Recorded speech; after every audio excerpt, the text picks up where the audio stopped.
오늘 우리에게 주신 하나님의 말씀은 창세기 49장 22절부터 26절까지의 말씀입니다. 요셉은 무성한 가지 곧 샘 곁에 무성한 가지라. 그 가지가 담을 넘었도다. 활 쏘는 자가 그를 학대하며 적개심을 가지고 그를 쏘았으나 요셉의 활은 도리어 굳세며 그의 팔은 힘이 있으니 이는 야곱의 전능자 이스라엘의 반석인 목자의 손을 힘입음이라. 내 아버지의 하나님께로 말미암나니 그가 너를 도우실 것이요 전능자로 말미암나니 그가 내게 복을 주실 것이라. 위로 하늘의 복과 아래로 깊은 샘의 복과 젖 먹이는 복과 태의 복이리로다. 내 아버지의 축복이 내 선조의 축복보다 나아서 영원한 산이 한없음 같이 이 축복이 요셉의 머리로 돌아오며 그 형제 중 뛰어난 자의 정수리로 돌아오리로다. 할렐루야. 설교를 준비하는데 다음과 같은 찬양이 떠올랐습니다. 우리 보좌 앞에 모였네 함께 주를 찬양하며 하나님의 사랑 그 아들 주셨네 그의 피로 우린 구원받았네. 구원하심이 보좌에 앉으신 우리 하나님과 어린 양께 있도다. 구원하심이 보좌에 앉으신 우리 하나님과 어린 양께 있도다. 구원은 오직 하나님께만 있습니다. 하나님의 은혜로만 구원을 받습니다. 그 은혜의 확증을 십자가와 부활 복음으로 보여주셨습니다. 인간의 죄는 하나님으로부터 등을 돌리면서 시작이 되었습니다.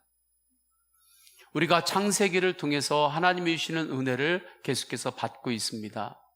오늘까지 창세기 강해를 마치고 이제 다음 주부터는 요한계시록을 강해를 하려고 합니다. 창세기를 통해서 하나님께서 우리에게 주시는 핵심 복음은 무엇입니까? 이 세상의 주인은 인간이 아니라는 것입니다. 이 세상의 주인은 하나님이시고 인간은 청지기입니다. 그 자리를 잘 지킬 때에 인간은 행복하고 하나님 안에서 복된 삶을 살 수 있는 거죠. 이것을 잊지 말라고 하십니다. 이 진리를 잊지 않고 사는 것이 우리에게 복이기 때문입니다. 그런데 이 진리를 외면하죠. 아담과 하와가 그랬고 노아 시대에 수많은 백성들이 그랬습니다. 그래서 하나님의 말씀을 듣지 않았습니다. 하나님을 죽은 자처럼 여기며 살았습니다. 하나님은 인간을 사랑하셔서 회개하고 회개할 수 있는 기회를 계속해서 주십니다. 그러나 인간들은 하나님의 사랑을 거절합니다. 하나님은 너무 마음이 아프셔서 눈물을 흘리시죠. 그 눈물이 40일 동안 내렸던 비와 같은 것입니다. 그렇게 노아의 대홍수가 일어났어요. 그 심판이 일어난 것입니다. 그래도 하나님은 그 심판 가운데에도 구원의 방주를 만드셨습니다. 그리고 인류를 상징하는 노아를 그의 생명을 구원하셨습니다. 그런데 이후에 인간들은 또 하나님의 은혜를 잊어버립니다. 이 세상의 주인이 되고 싶은 것입니다. 그래서 우리가 우리 힘으로 탑을 쌓아 올리자. 그 탑을 하늘 끝까지 닿게 하자. 하나님과 우리는 동격인 것을 세상에 널리 알리자. 하나님 없이도 우리 지혜로 충분히 이 세상을 다스릴 수 있다.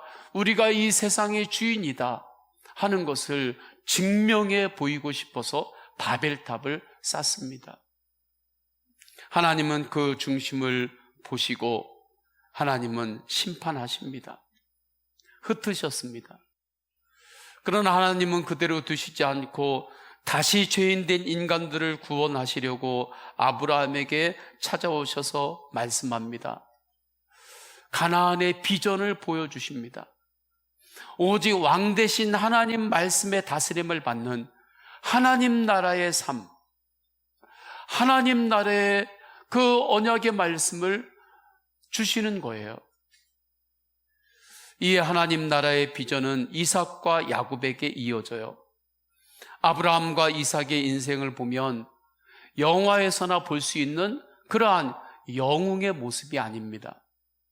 그들도 동일한 우리 인생의 그 고개를 다 그들도 겪어요. 가뭄으로 인하여 경제적인 위기를 겪습니다. 가정적인 어려움과 자녀와 관련된 어려움도 겪었습니다. 자신이 파놓은 우물을 빼앗기기도 합니다. 때로는 우물을 파는 곳마다 샘에 물이 나는 축복과 성취를 이루게 하셨습니다. 지경을 넓혀 주셨습니다. 이러한 여러 인생의 상황을 맞이하면서도 그들은 절망하지도 않았습니다. 교만하지도 않았습니다. 넘어지면 그곳에서 다시 하나님의 말씀을 붙들고 일어섰습니다. 야곱도 그렇습니다. 야곱은 인간적으로 볼 때 완성도가 그렇게 높은 사람이 아닙니다. 욕심도 있었던 사람이었어요. 또 잔머리를 굴린다고 하죠. 야곱은 정말 잔머리도 많이 이렇게 굴린다, 그런 표현에 맞는 그러한 장면들이 또 그의 인생에 많이 보입니다. 그렇게 평생을 살면서 여러 인생의 고개를 넘어요. 야곱이 자기가 그렇게 살아왔던 인생을 이제 마지막 하나님 앞에 가기 전 130세가 되었을 때에, 그때 바로왕을 만날 때 이렇게 자기 인생을 표현합니다. 애굽에서 요셉이 총리가 되었잖아요. 그때 7년간의 대기근이 있을 때에 아버지 야곱과 형제들을 애굽으로 이제 모셨죠. 요셉의 아버지가 왔다고 하니까 바로왕이 야곱을 만난 것입니다. 그때 바로왕 앞에서 야곱이 자신의 인생길을 이렇게 표현하는데, 창세기 47장 9절입니다. 야곱이 바로에게 아뢰되 내 나그네 길의 세월이 130년이니이다. 내 나이가 얼마 못되니 우리 조상의 나그네 길의 연조에 미치지 못하니 험악한 세월을 보내었나이다. 내 인생을 돌아보니까 130년 동안 나그네 같은 인생이었고, 그리고 참 험한 세월들을 내가 많이 살았습니다. 그렇게 자신의 인생을 표현을 하는 거예요. 이렇게 야곱이 평생을 살았습니다. 그런데 야곱이 이렇게 평생을 살아오는 동안에 야곱 안에 있는 분명한 것 하나가 있었습니다. 인간적으로 여러 가지 부족함이 많은 야곱이었지만 왜 하나님께서 야곱을 쓰셨는지, 왜 하나님께서 야곱을 축복하셨는지 우리는 그의 분명한 하나의 고백을 통하여 우리는 알 수가 있는데, 그것이 무엇인가? 세상의 주인은 인간이 아니라 하나님이라고 하는 그 믿음이 야곱에게는 있었습니다. 인간적으로는 좀 부족했지만 세상의 주인은 인간이 아니라 세상의 주인은 하나님이십니다. 구원은 오직 하나님께만 있습니다. 복을 주시는 분은 하나님이십니다. 이 믿음이 야곱에게는 있었던 것입니다. 이 믿음으로 야곱이 살고 보니 이제는 어느덧 사랑하는 아들 요셉에게 마지막에 무언가를 주고 남기고 이 세상을 떠나야 될 때가 온 거예요. 이제 그때가 온 것입니다. 140세가 이제 다 넘었고 이제 그때를 본인도 알게 된 거죠. 마지막으로 사랑하는 아들 요셉에게 정말 소중한 것을 주고 싶은 것입니다. 이것이 아버지의 마음 아닙니까?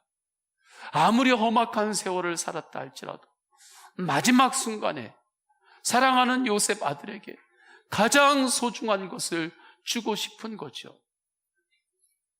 야곱이 그래서 이렇게 25절에 말씀하는 것입니다. 하나님의 축복을 주고 싶었습니다. 야곱은 사랑하는 아들 요셉에게 하나님의 축복을 주고 싶었던 거예요. 이때는 아브라함, 이삭, 야곱 이들을 통하여, 가장을 통하여 하나님의 축복이 이어져 갔기 때문입니다. 그 내용이 25절입니다. 내 아버지야 하나님께로 말미암나니 그가 너를 도우실 것이요 전능자로 말미암나니 그가 내게 복을 주실 것이라. 위로 하늘의 복과 아래로 깊은 샘의 복과 젖먹이는 복과 태의 복이니라. 무슨 말씀입니까? 구원은 하나님께로부터 임하는 것이요, 너를 하나님께서 도우신다. 너를 도우시는 분은 하나님이시다. 세상의 여러 곳에서 너를 돕는 것처럼 보이는 것 같을지라도 그때 혼돈하지 말아라. 너를 도우시는 분은 하나님이시다. 하늘의 복과 땅의 깊은 샘의 복이 너에게 임할 것이고 태의 복이 너에게 임할 것이다.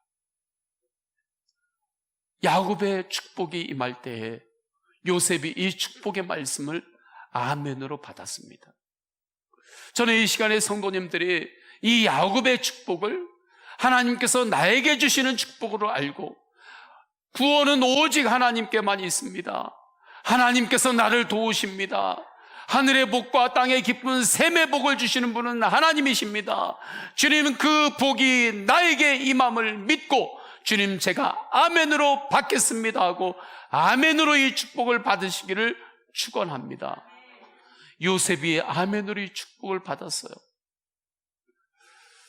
만약에 요셉이 인간적으로만 생각했다면, 하나님을 바라보지 않았다고 한다면 이 야곱의 축복 앞에 반론을 제기했을 것입니다. 아버지, 내가 형들에게 애굽의 종으로 팔려갈 때 그때 하나님은 어디 계셨습니까? 하나님이 계신다고 한다면 나는 종으로 팔려갔는데, 그 죽을 고생을 했는데, 나를 팔았던 나의 형제들은 아버지 밑에서 잘 먹고 잘 입고 그렇게 호의호식하면서 살았는데 그때 하나님은 어디 계셨습니까? 하나님이 계시다면 내가 억울하게 어떻게 옥살이를 할 수 있습니까? 하나님의 정의는 어디 있습니까? 결국 내가 애굽의 총리가 된 것은 내가 죽을 고생을 하는 가운데도 그것 내가 다 견디고 결국에 내가 자수성가한 것 아닙니까? 그렇게 이야기할 수 있는 정황이 그의 인생 가운데 충분히 있죠. 그렇게 충분히 해석할 수 있는 인생의 스토리가 요셉에게 있는 것입니다. 요셉이 야곱의 축복이 임할 때에 그 생각에만 갇혀 있었다고 한다면 아버지 야곱의 축복을 아멘으로 받지 않았을 것입니다. 그러나 요셉은 어떠한 인생의 여정을 지냈던 그러한 가운데에서도 살아계신 하나님이 나와 함께 계심을 잊지 않았습니다. 이 믿음이 있었습니다.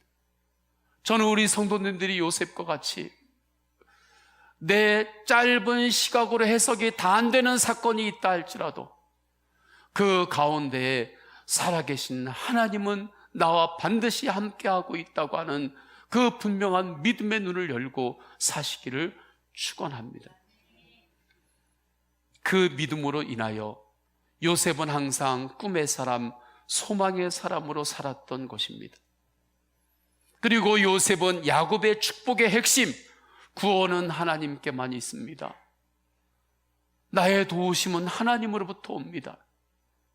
축복은 하나님께서 주십니다.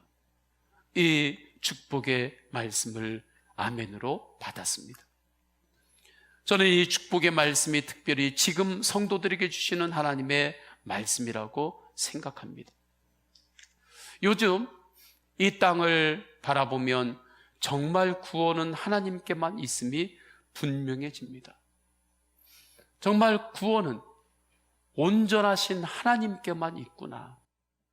이것이 더욱더 선명해집니다. 세상의 권력을 갖게 될 때 인간들이 어떻게 변하는지를 봅니다. 하나님을 두려워하는 마음이 전혀 없습니다.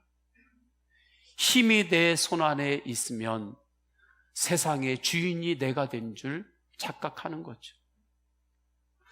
어떠한 힘이 내 손 안에 주어진다 할지라도 세상을 다스리시는 분은 하나님이십니다. 이것이 창세기의 메시지입니다. 우리는 청지기인 것입니다. 이것을 잃어버리면 하나님을 두려워하지 않게 돼요. 사울왕이 그랬습니다. 그에게 하나님께서 주님의 뜻대로 세상을 섬기라고 힘을 주셨습니다. 그런데 그는 그 권력의 핵심에 들어가자 처음 마음을 잃어버립니다. 사울왕은 결국에 하나님을 두려워하지도 않습니다. 하나님의 지혜를 겸손하게 구하지도 않습니다. 하나님이 아닌 내가 모든 것의 주인이 되어 사는 삶에 익숙해졌습니다.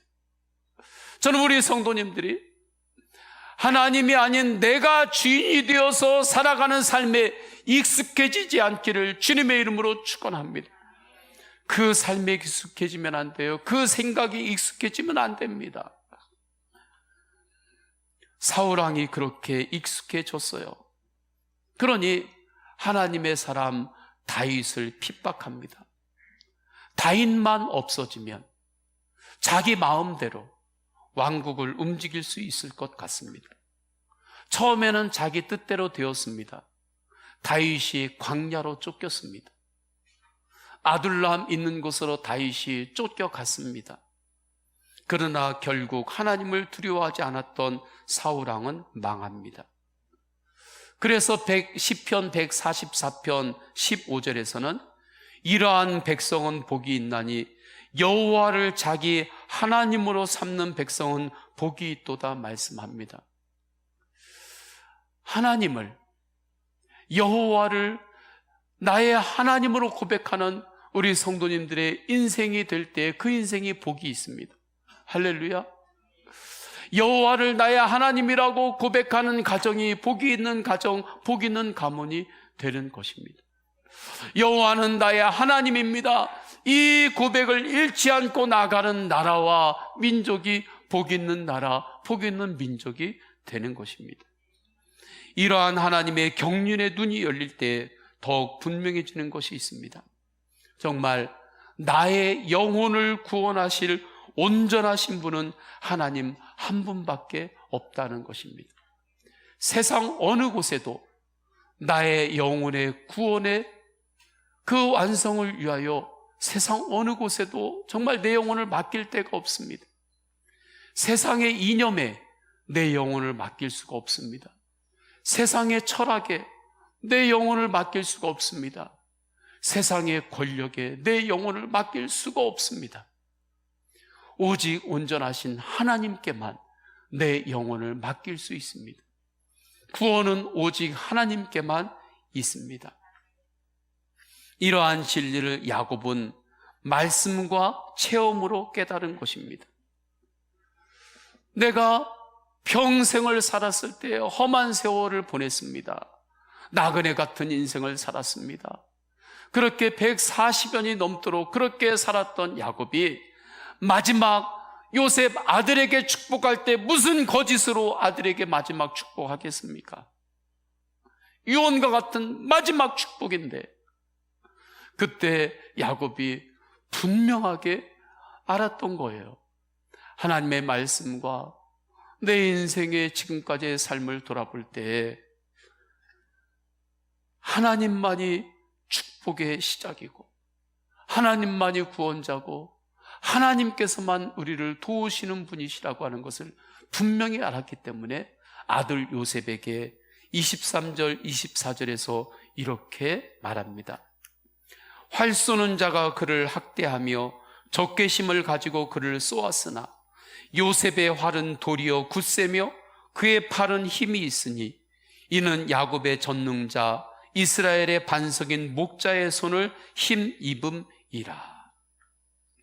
23절 활 쏘는 자가 여러분을 향하여 적개심을 가지고 쏠지라도 하나님은 성도님들의 영혼을 지키십니다. 할렐루야. 사단 마귀가 지금도 수많은 영혼들의 그 종로를 삼으려고 사단 마귀가 불 화살에 쏠 때에 십자가의 방패, 말씀의 방패, 복음의 방패가 우리의 영혼을 지킵니다. 그래서 우리는 어떤 상황에서도 이스라엘의 반석인 목자의 손을 힘입어 믿음으로 살아야 하는 거죠. 24절 후반부에 이스라엘 반석인 목자의 손을 힘입음이라. 이때 이스라엘 반석인 목자의 손은 예수 그리스도의 십자가의 손을 상징합니다. 그래서 칼빈은 이 목자의 손은 예수 그리스도의 십자가의 손이라고 그렇게 주석을 하고 있습니다. 언제나 우리의 반석이 되시는 목자의 손, 하나님의 손, 예수 그리스도의 십자가 손을 의지하여 살아가시기를 주님의 이름으로 축원합니다. 하나님의 그 은혜의 힘을 입어서 승리하시기를 축원합니다. 내 힘만으로 살려가는 것은 이제는 정리하고 하나님이 주시는 힘을 입어 사시기를 축원합니다. 말씀의 힘을 입어 사시기를 축원합니다. 복음의 힘을 입어 사시기를 축원합니다. 성령의 힘을 입어 사시기를 주님의 이름으로 축원합니다. 저는 지난 주간에 23절의 말씀과 같은 느낌을 받았습니다. 활 쏘는 자가 적개심을 가지고 쏜다고 하는 그러한 느낌을 받았습니다. 저의 느낌입니다. 국민을 섬겨야 하는 이들이 한 번에 제대로 된 공청회나 소통도 가지지 않고 정말 초유의 너무나 엄청난 큰 결정, 불합리한 결정을 일방적으로 법으로 공포했습니다. 우리나라 한국 역사 가운데서 어두운 시대도 있었지만 어떠한 시대에서도 조금 당장 급하다고 이렇게 한 적은 한 번도 없었습니다. 군사 독재 시절에서도 이러한 적은 없었습니다. 저는 이 부분을 보면서 기도하고 마음이 아프면서 하나님 앞에 기도하는데 이러한 생각이 들었습니다. 다른 영역도 이렇게 하면 어떻게 하나? 정치와 경제와 사회와 문화와 교육, 이 나라에는 모든 영역들이 있는데 그 모든 영역에 있어서도 이러한 격으로 자신들의 그룹이 옳다고 생각하면 일방적으로 일을 이렇게 진행하면 어떻게 하나, 그러한 생각이 들었습니다. 그러면 정말 어려움이 생기는 거죠. 분열이 생기는 거죠. 그리고 이러한 정치적인 논리의 격으로 우리나라 안에서는 그래도 공권력이 있고 우리나라 법에 대한 국민들의 존중감이 있기 때문에 어느 정도 된다고 하지만 우리나라가 풀어가야 될 것들이 남과 북의 문제가 있고 또 세계적으로 여러 가지 어려운 국제 정세들이 있는데 그때는 우리나라의 법으로 무슨 행정명령을 내린다고 공포한다고 그런 게 되지 않는 그러한 수준이잖아요. 그러할 때 이러한 논리 정도를 가지고 어떻게 남과 북의 그러한 문제를 대응할 수 있을까? 이러한 정치 논리에 그러한 이 정도의 시각으로 어떻게 중국과 미국과 이 세계 정세가 이렇게 급하게 바뀌는데 이 외교라든지 이러한 것들을 어떻게 풀어나갈 수 있을까? 그러한 부분이 너무나 안타까웠습니다. 그냥 무슨 교회만 왜 차별합니까? 이런 차원이 아닙니다. 이런 차원이 아닌 거예요. 더욱 안타까워하며 주님을 더욱 바라보았습니다. 주님을 바라볼 때 십자가를 더욱 바라보았습니다. 그때 주님께서 십자가에서 기도하셨던 그 기도를 주님께서 저에게 다시 말씀하셨습니다. 예수님께서 그 당시에 예수님을 못 박는 사람들을 향해서 이렇게 기도했습니다. 하나님, 저들이 몰라서 그렇습니다. 주님, 저들을 용서하여 주소서. 예수님은 십자가에서 끝까지 사랑만 하겠다는 것입니다. 그리고 예수님은 끝까지 십자가에서 자신을 조롱하고 못 박는 이들까지도 사랑하셨습니다. 이것이 구원은 오직 하나님께만 있다고 하는 말씀의 핵심인 것입니다. 저는 이 핵심을 다시 깨닫게 되었습니다.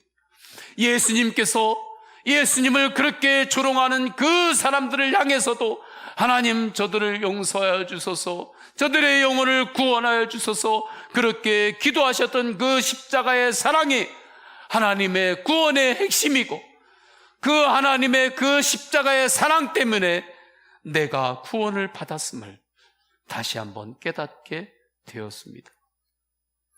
그러면서 다시 십자가를 바라보며 나는 죽고 예수로 사는 복음을 붙잡게 되었습니다. 지금 이 땅의 백성들이 어려움을 많이 겪고 있습니다. 이때 교회가 해야 할 것은 오직 십자가 복음으로만 반응하는 것입니다. 사랑으로만 반응하는 것입니다. 오직 예수 그리스도의 사랑으로 이 땅의 영혼 구원을 위해 기도하는 것입니다. 사랑으로만 싸우는 것입니다. 특별히 이 땅의 영혼 구원을 위해서 기도해야 할 때 중점적으로 우리가 기도해야 될 것이 무엇일까요? 분열의 영에 지배당하지 않도록 기도해야 합니다. 분열의 영은 영적으로 균열을 일으킵니다. 그 사이로 아무도 모르게 감사와 소망과 하나님이 주시는 비전이 자꾸 빠져나가게 만드는 것입니다. 지난 주간에는 에어컨에 AS를 받았습니다. 집에 있는 에어컨의 바람이 시원하게 나와야 되는데 바람이 시원하지가 않아요. 이름만 에어컨이고 이게 에어컨이 아니에요. 그러다가 바람이 나오다가 이게 또 작동이 잘 안 돼요. AS 기간 안에 있어서 AS 분에게 연락을 드렸습니다. 한 분이 바로 오셨어요. 오셔서 이거저거를 보시는데 처음에는 잘 모르겠다는 거예요. 위에도 올라가서 보시고 밑에도 올라가서 보시는데 잘 모르겠다는 거예요. 근데 어느 분이 또 같은 팀원이 이제 도움을 주시러 오셨어요. 그러니까 그분이 뭘 가지고 이렇게 기계를 가지고 곳곳에 이렇게 대더니 어디서 삐삐삐삐삐삐 소리가 나요. 아, 여기입니다 하고 찾아요. 그곳이 이제 에어컨 연결하는 그 연결 부위가 조여진 것이 약간 풀렸는지 거기에서 에어컨 가스가 다 샜다는 거예요.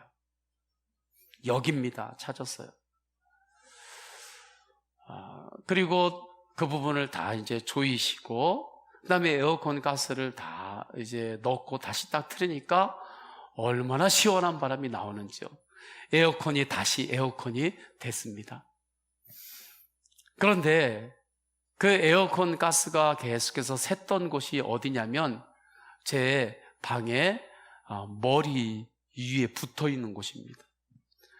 그러니까 제 머리 위에서 에어컨 가스가 계속해서 샜는데도 그걸 모르고 살았던 거예요. 당장 내 머리 위에서 그렇게 균열을 일으켜서 샜는데 그걸 모르고 그냥 살았던 거죠. 영적으로도 마찬가지입니다.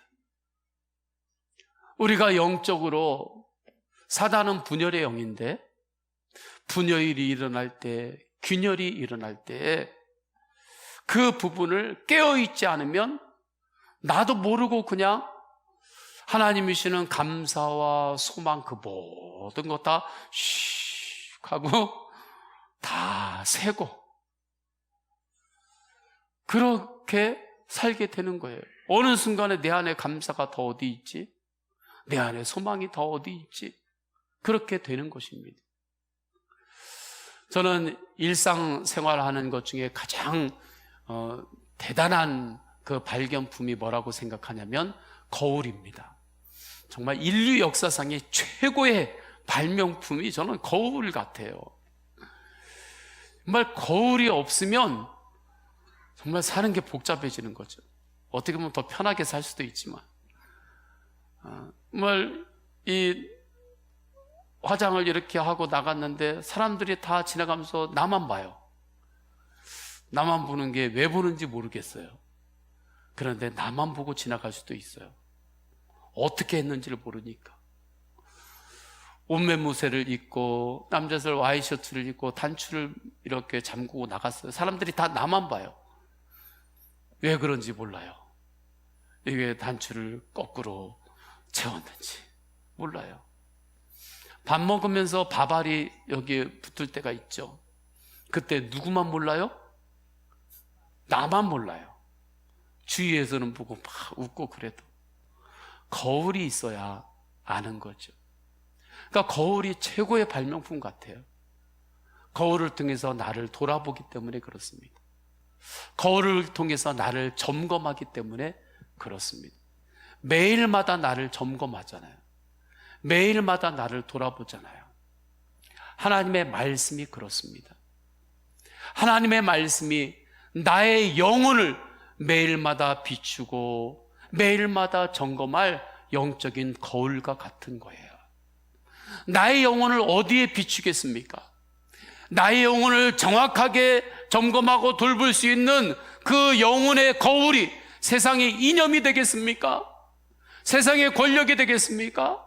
세상의 철학이 되겠습니까? 여러분의 수십 년간의 경험이 되겠습니까? 아니죠.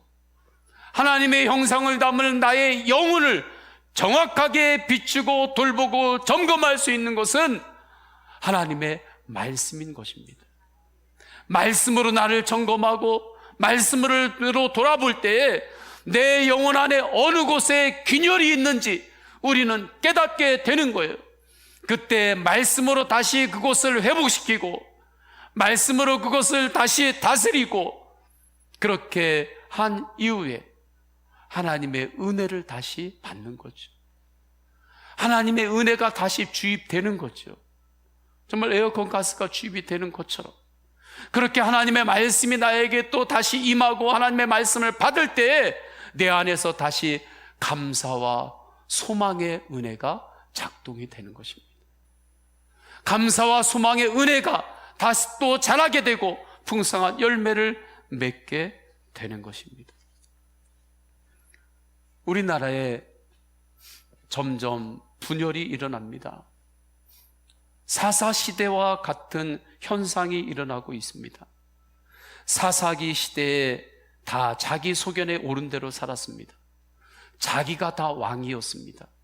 성경을 보면요, 이 시대의 모든 것들이 성경 안에 다 담겨져 있어요. 성경을 통해서 이 시대를 보면 보이는 게 있어요.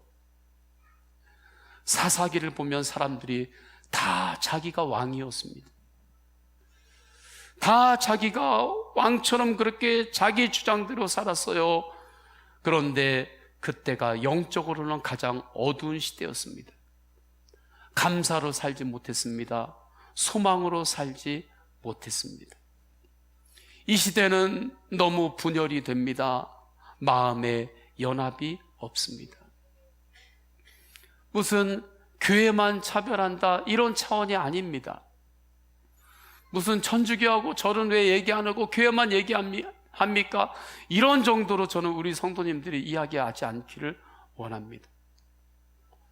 이 모든 것들을 통해서 점점 백성들의 마음이 분열이 된다는 것입니다. 분열의 영은 사단의 영입니다. 이 영에 사로잡히면 안 됩니다.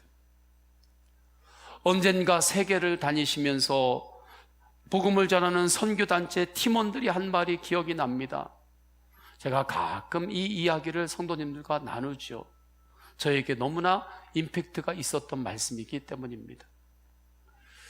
그분들은 전 세계를 다니면서 선교를 다니시기 때문에 지역마다 가서 기도하고 행하다 보면 느껴지는 영적인 느낌이 있다는 거죠. 그리고 그것이 그 팀원들의 마음에 그대로 투영이 되기 때문에 그렇게 이야기합니다. 일본에 갔을 때에는 일본의 어느 지역에 가면 그곳에는 음란의 영이 가득함을 느낀다고 합니다. 그래서 그 일본의 어느 지역에 가면 팀원들 가운데 자꾸 음란의 마음이 생각이 난대요. 그 생각이. 어느 곳에 음란의 영이 이렇게 덮으면 그곳에 들어가면, 그 그룹 안에 들어가면, 그 지역 안에 들어가면 다른 곳에서는 그러한 생각이 안 났는데 그곳에 들어가면 나도 모르게 자꾸 음란의 생각이 나게 되는 때가 있습니다. 그때는 공중권세에 음란의 영이 강하게 역사하고 있을 때가 그런 거예요. 그런데 그분들이 우리 한국 땅에 들어왔을 때에는 어떠한 것을 느꼈냐면 분열의 영이 이곳에 너무 강하게 역사한다고 그렇게 이야기를 합니다. 이곳에 왔는데 이상하게 분열의 영, 아무것도 아닌데 서로 세 사람만 모이면 각자 갈라지고, 그렇게 마음으로 연합하지 못하고 생각으로는 좀 다를 수 있지만 그것이 마음으로 또 갈라지게 되고 서로 적처럼 그렇게 대응하고, 그것이 자기 팀원들 안에서 보이더라는 거예요. 기도로 대적했고 그러면서 그것을 다시 이겼다라고 이야기를 합니다. 코로나 바이러스와도 싸워야 하지만 진짜 싸워야 할 것은 이 땅이 분열의 영으로 다스림을 받지 않도록 하는 것입니다. 이 부분을 위해서 우리는 더욱 예수님만 바라보며 사랑으로 기도해야 합니다. 정말 힘을 다하여 기도하시기를 축원합니다. 이것은 남의 이야기가 아니라 나의 문제이기 때문에 그렇습니다. 남의 문제가 아니라 우리의 자녀들의 문제이기 때문에 그렇습니다. 우리는 사단의 이러한 정체를 말씀으로 알기 때문에 십자가 복음으로 더욱 기도해야 하는 거죠. 예수 그리스도의 십자가의 사랑으로 우리는 구원을 받았습니다. 십자가 사랑으로 우리는 하나님 앞에서 화해가 일어난 것입니다. 그러니 우리도 과정에 여러 가지 질곡이 있지만 결론은 십자가 사랑이어야 합니다. 십자가 사랑으로 기도하고 십자가 사랑으로 통과해야 하는 거죠. 싸워도 십자가 사랑만으로 싸워야 합니다. 우리의 싸움의 대상은 혈과 육이 아니기 때문입니다. 저는 우리 성도님들의 인생 가운데, 가정과 가문 가운데 분열이 일어나고 균열이 일어나지 않기를 축원합니다. 그 분열의 영에 다스림받지 않기를 축원합니다. 가정과 가문 안에 분열의 영이 틈을 탈 때에는 그것을 하나님의 말씀 안에서 분명히 깨닫고 십자가로 더욱더 나아가시기를 축원합니다. 이렇게 살면 손해보고 살 것 같죠? 잘려나갈 것 같죠? 그렇지 않습니다. 그에게는 반드시 25절 말씀처럼 하나님의 도우심이 반드시 있습니다. 하늘의 복과 샘의 깊은 복이 임합니다. 야곱이 이 진리를 평생 동안 살면서 깨달은 거예요. 그래서 마지막 아들 요셉에게 이 축복을 하는 것입니다. 마지막 하나님 앞에 가기 전에 자기 사랑하는 요셉에게 야곱이 거짓말을 했겠어요. 평생 동안 살아오면서 깨달았던 이 진리를 아들 요셉에게 전해주는 것입니다. 야곱의 인생을 보면 광야에서 돌베개를 베고 잠을 잘 때가 있었습니다. 라반 삼촌에게 속기도 했습니다. 추격을 당했습니다. 형 에서가 자기를 죽이려고 쫓아왔습니다. 그러나 그러한 모든 상황 가운데서도 기도로 절망의 야복강을 건넜습니다. 이 모든 것을 야곱이 생각해 보니까 나의 인생은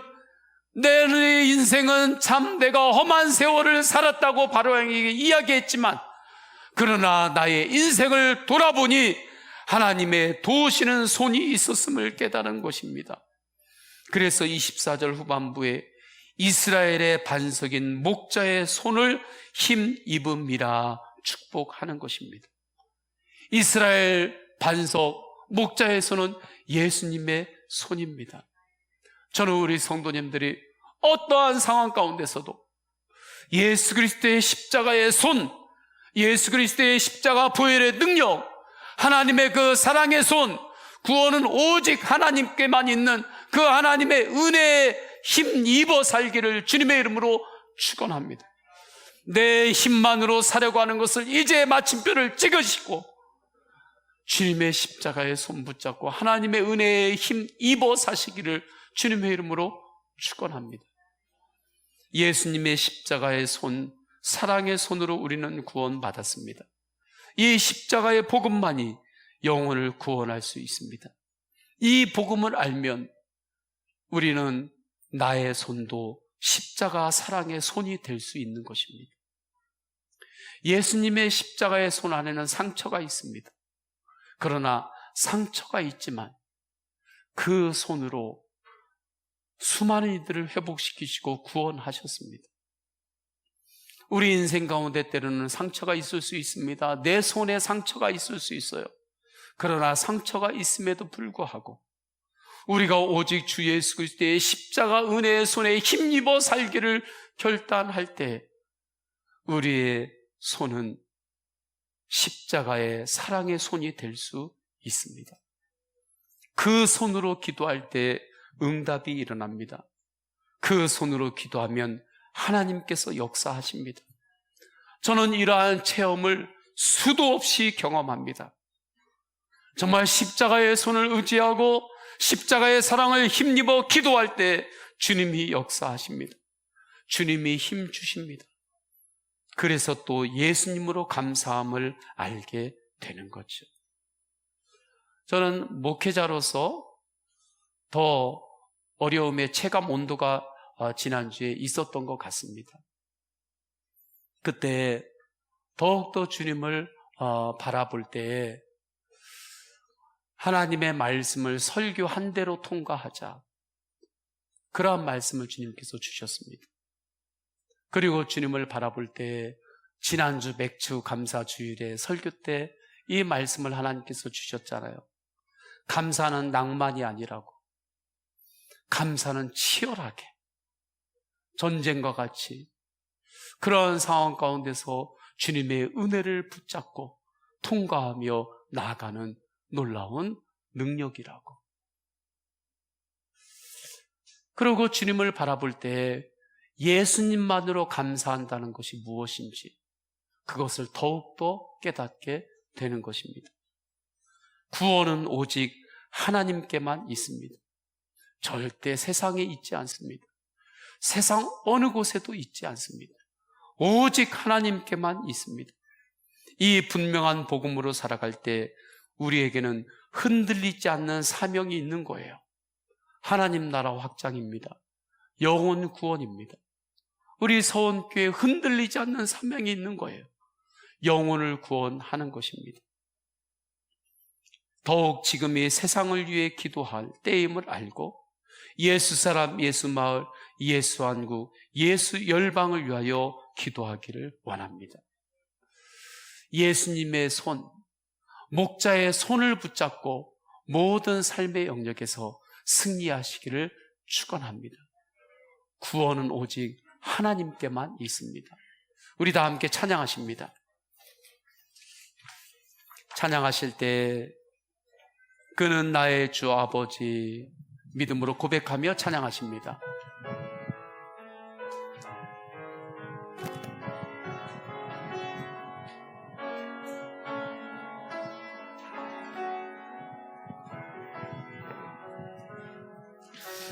그는 나의 주 아버지 내 영혼을 풀밭에 누이시고 새와 나무의 노래로 내 맘을 위로하여 주시네. 양들이 주인 찾듯이 오직 한 분 목자인 내 주님을 내가 찾고 또 따르니 주 곁에 나를 메어 주소서. 주는 내 피난처 내 요새 되시니 내 피할 곳은 주뿐이네. 나 돌아갈래 보련 주의 집에서 내 주님 맞아 주시리. 우리 다 함께 기도하십니다. 다 함께 기도하실 때 오늘 주신 말씀을 붙들고 기도합니다. 구원은 오직 하나님께만 있습니다. 하나님, 내가 반석이신 예수 그리스도의 십자가 손을 붙들고 오직 십자가의 복음으로 승리하겠습니다. 주님, 이 나라를 불쌍히 여겨 주소서. 분열의 영에 이 나라가 다스림 받지 않게 하여 주옵소서. 하나님 아버지 앞에 우리 말씀과 함께 통성으로 기도하십니다. 할렐루야. 하나님 아버지, 주님께서 인도하여 주셔서 주님께서 하나님 아버지 인도하여 주셔서 하나님 아버지 주님께서 인도하여 주시니 성령님 역사하옵소서. 주님 성령님 역사하옵소서. 오직 하나님께만 있음을 알고 오직 주님만을 바라보며 믿음으로 승리하게 하소서. 오직 예수 그리스도의 십자가의 손 붙잡고 내 입만으로 사는 것이 아니라 오직 예수 그리스도의 힘으로 살게 하소서. 내 입만으로 사는 것은 이제는 다 정리하고 오직 구원자이신 예수 그리스도를 바라보며 믿음으로 승리케 하옵소서. 믿음으로 승리케 하옵소서. 분열에게 다스림 받지 않게 하옵소서. 분열을 일으키는데 하나님 아버지 이 땅의 모든 영역들이 쓰임 받지 않도록 주님 역사하여 주옵소서. 구원은 오직 하나님께만 있음을 확증할 때 흔들리지 않는 사명으로 살게 하소서. 그때 하늘의 복과 샘의 깊은 복을 더하여 주시옵시고 도와주신 하나님의 손길로 우리 성도님들을 보호하시고 인도하여 주옵소서. 이 나라와 민족을 주님께서 붙들어 주셔서 하나님을 두려워할 줄 알고 하나님의 그 지혜를 구하며 이 나라가 마지막 때에 하나님 앞에 귀하게 쓰임받는 나라와 민족이 되게 하옵소서. 그러한 나라에서 우리의 자녀들이 살게 하옵소서. 주 예수 그리스도의 이름으로 기도드립니다. 아멘. 성부 성자 성령 삼위일체 하나님의 사랑과 은혜와 감화 감동하심이 구원은 오직 온전하신 하나님께만 있음을 확증하고 세상을 향하여 오직 주님과 함께 주님의 손에 힘입어 나아가는 모든 예배자들 머리 위에 삶의 모든 영역 위에 충만하시기를 간절히 축원하옵나이다. 아멘.